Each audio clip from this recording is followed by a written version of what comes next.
Hey guys, what's up? This is Tony from alphapursuits.com. In this video, I'm going to share with you some of the Strangle trades that I did since our last video. So in the last video, I talked about why I'm using longer to expiration options for the Strangle trades that I'm doing. And if you have watched some other websites video, such as Tasty Trade, maybe Option Alpha, they talk about using 45 days to expiration options as the optimal options for trading. And I do agree with the data that they are showing, but there are some points that I think using the longer to expiration options might make more sense. And aside from all those data, there's another thing that I want to point out is the trading style. So I know the kind of person I am, my own personality. I don't like to rush. I don't like day trading. I don't like being forced into doing something. I like to spend some time to think about some of the moves and strategies.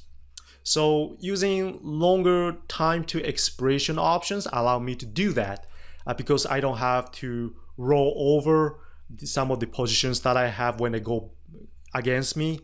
And it also gives me more time, since it doesn't fluctuate as much in theory compared to the shorter time to expiration options. So having said that though, there have been some very interesting developments that kind of made me nervous. I'll go through some of them, and also some of the positions that I'm holding actually are going against me. So I'll show you, some of those things. So having said that, even though using longer time to expiration options seems to give me more calmness, in reality that is not exactly the case. So anyway, we'll get into that. Now let's talk about some numbers here. So in the comment of one of the videos that I produced previously, someone mentioned that I should look into Vega because I was comparing 45 days to expiration to a much longer, 100 days, 150 days to expiration options. And I was trying to explain the implied volatility move is much bigger, much larger for longer time to expiration options, which is true. But before I get to that, so basically the comment was I should normalize it. I should basically when I want to compare side to side 45 days to 100 days or 150 days, I should normalize the Vega to sort of show, okay, this trade has this kind of effect, and the other trade, the longer time expiration has, this effect. But that's not what I want to get into, actually. That's not the reason I put Vega here, because as I mentioned, so here's a very simple and yet powerful explanation as to what Vega is and what it does, and that sort of backs up why I'm doing this. So Vega basically is the price change of option when there's 1 point change in implied volatility. So for in the money option, I think this is what they use. So obviously out of the money, the Vega would be a little bit less, but they're using in the money for the argument's sake. So in the money option for 30 days to expiration, Vega is 0.03. So when there is 1 point change in implied volatility up or down, well, the Vega will change, well, the option price will change according to this 0.03. Whereas with longer time to expiration, 365 days, Vega is 0.20. So as you can see, the price of the option will change a lot more for longer time to expiration when the implied volatility changes. So it backs me up. In a sense, it is better to use longer time to expiration. However, the data some of the websites such as Tasty Trade shows is that when the implied volatility does come down, since we are selling options, and that's, we sell them when the implied volatility is high, and we are looking for when the implied volatility comes down to buy them back. So in a sense, we sell them high, we buy them back low. And what they show is that longer time to expiration options do not benefit as much from this implied volatility change.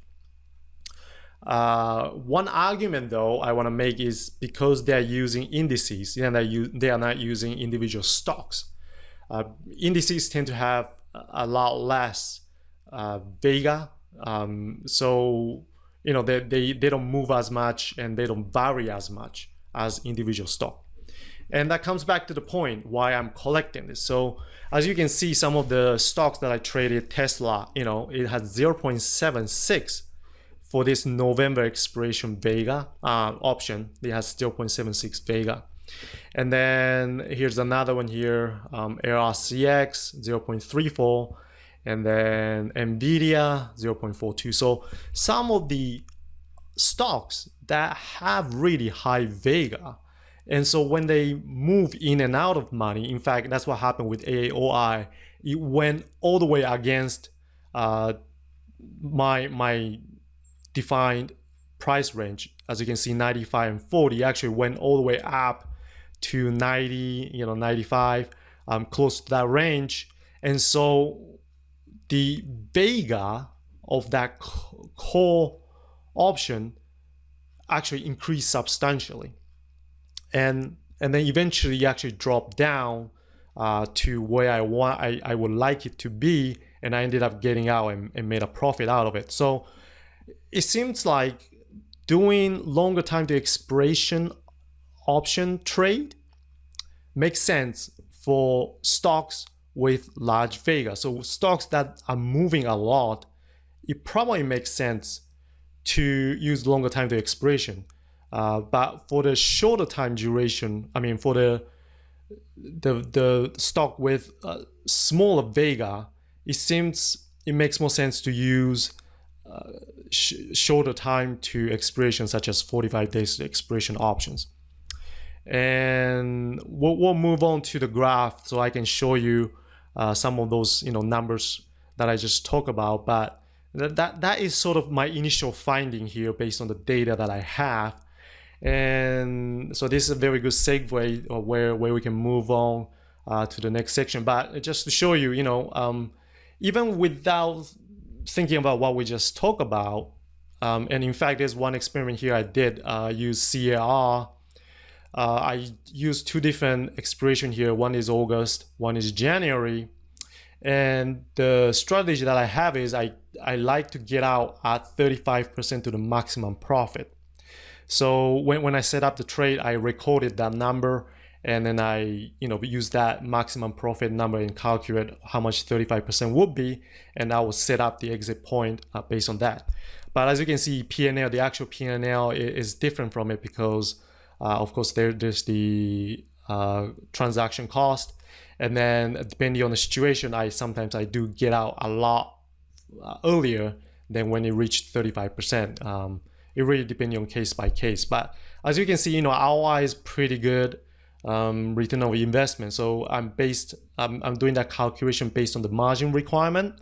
So this is the amount of money that will be held by TD Ameritrade for that particular trade position. And so I'm using that amount as sort of, okay, this is the amount I need to put in for this particular trade. So it's the money that I'm investing.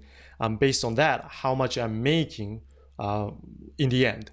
So as you can see, $1,174, so it's approximately 17% of that. And that's the kind of calculation I did here. And then when I annualize it, so since I have, how many trading days that I have here, I can sort of say, okay, what if I convert that to 365 days in a year? How much is that? What's the percentage is going to be? So, if I keep repeating this kind of trade in a year, I should be able to make 139%, 110% for this particular one. If I continue to do this, then I'll make 683%. So that's the kind of thinking behind this whole table here. Anyway, let's look at some of the particular examples to see, some of the things that I learned. So HTZ, this is one of the positions that's still opening, and it actually is moving against me in a sense. It's still well within the price range that I want it to be. But currently, I think it's negative. It's $17 or something today. So I'm on paper negative minus $900 ish. Ideally, I'm hoping that you will come back down to much lower here. And looking at the Vega here, as we can see, Vega right now is 0.04, 0.01. So even when we look at the implied volatility drop, which is dropping right now, it's not really helping me, because the Vega is such a small number that it doesn't really help me. But on the other hand, though, this is a good learning here. Like I mentioned earlier, it seems that for stocks that have high Vega, they are very volatile. It is good. But for stocks that don't move too much, it might make more sense to use shorter time to expiration options if available, to take the benefit of sort of that drop in implied volatility, since in this case it doesn't seem to be helping me too much in any case. And with the shorter time to expiration, you also benefit from a faster time decay. In this case, again, the time decay rate is not as fast, even though the value of decrease is big.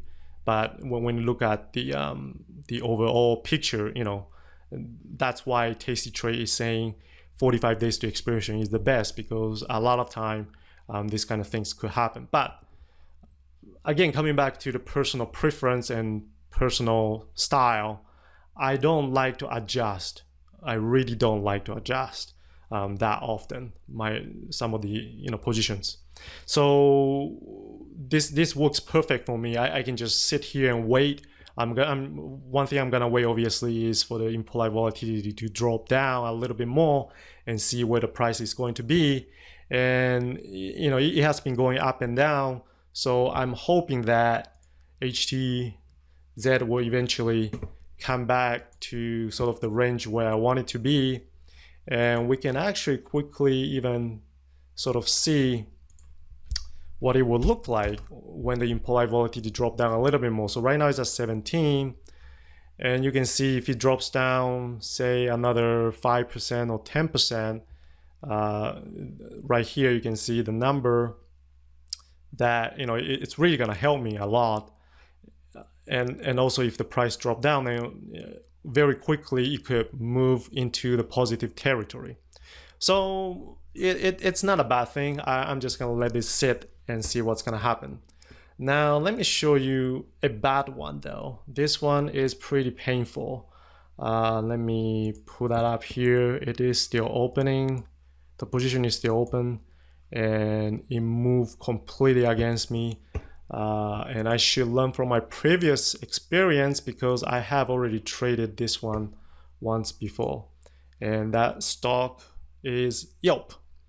So looking at the chart here, you can see the earning came out and it jumped up really high. And historically, when you look at when the earning comes out, you always gap up or gap down.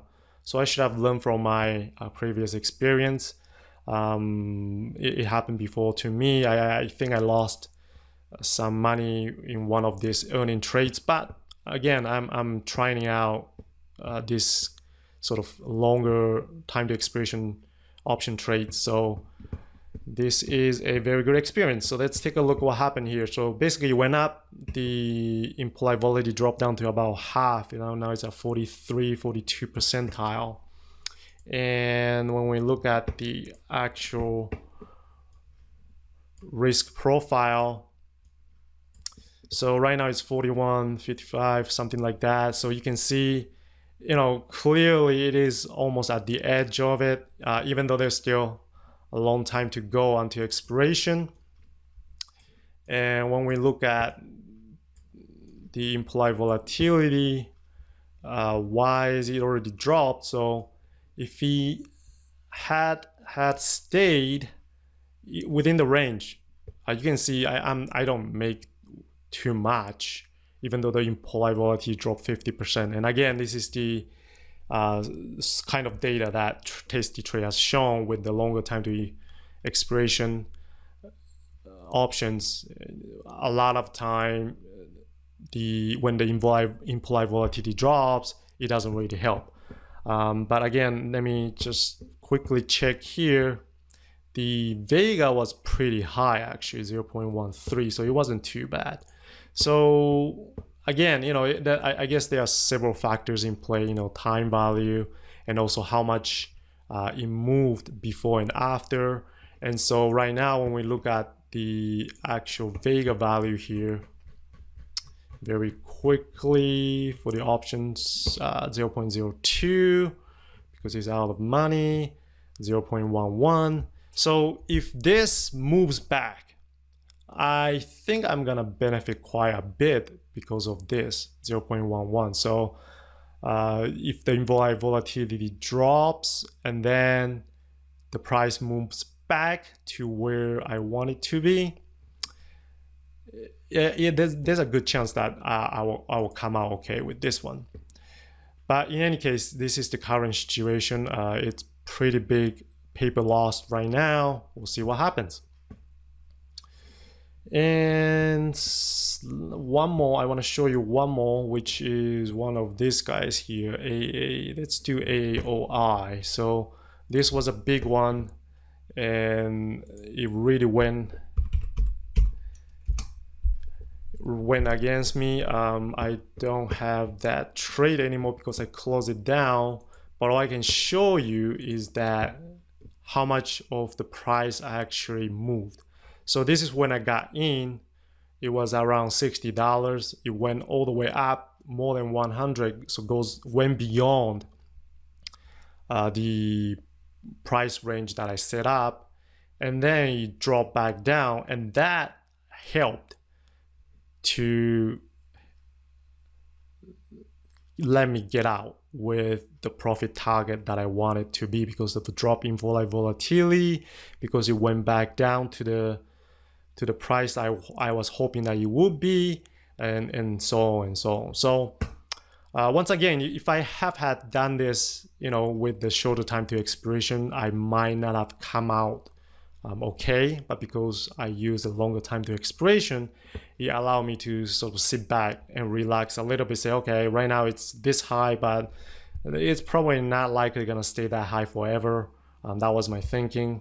And looking at the chart, I could kind of see, okay, it fluctuates, but it has a difficulty climbing up higher than that. I still have a lot of time, so I just let it sit, and eventually it went back down. So that's the kind of thinking I'm doing with some of these other ones that are actually, not within the price range that I'm hoping it to be. For example, Nvidia, this one still has a high implied volatility.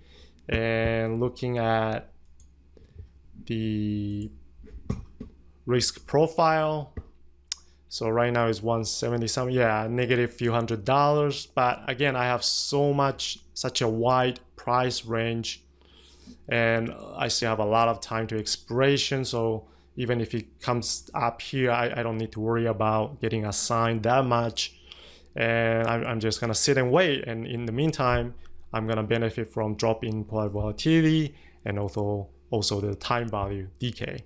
So again, that sums up, again, why I'm doing longer time to expiration. So if you have any questions or comments, I really welcome the comment and feedback. If I'm saying something wrong, if I'm still learning as well, just like everybody else, I learn every day, I learn something new every day. So if you have any questions, comments, please leave them in the comment section, and I will continue to provide an update on the trading efforts for this Strangle trade. So please subscribe to the channel at YouTube, Alpha Pursuits, or visit alphapursuits.com.